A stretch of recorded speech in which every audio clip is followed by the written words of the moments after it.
በኢትዮጵያ ዓለም አቀፍ ደረጃቸውን የሚያሟሉ ምርትና አገልግሎቶች እየተመረቱና እየተሸጡ ቢሆንም አሁንም ማህበረሰቡ በራሱ ምርት የመጠቀም ባህሉ አልዳበረም። በአጀንዳ ዘገባችን ይዘነዋል።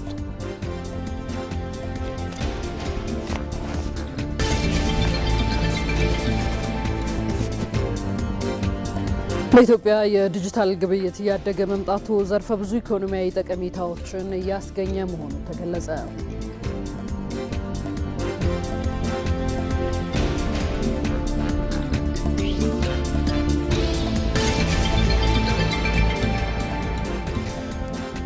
ኢትዮጵያ ባህር በር የህልውና የመሰረት ነው ብላ ብሔራዊ ጥቅሟን ለማስጠበቅ በመልካም ምድር በታሪክና በህግ ቅቡልነት ያለውን ጥያቄ ለዓለም አቀፉ ማህበረሰብ ማቅረቧ ቅቡልነትን እያስገኘላት ቀጥሏል።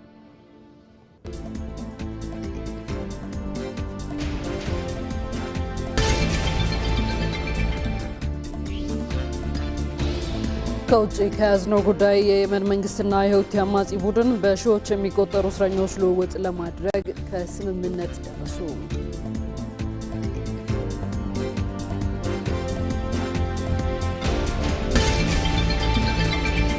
በ35ኛው የአፍሪካ ዋንጫ የ2021 ሻምፒዮኗ ሴኔጋል እና ዴሞክራቲክ ኮንጎ ተጋጣሚዎቻቸውን አሸንፈዋል።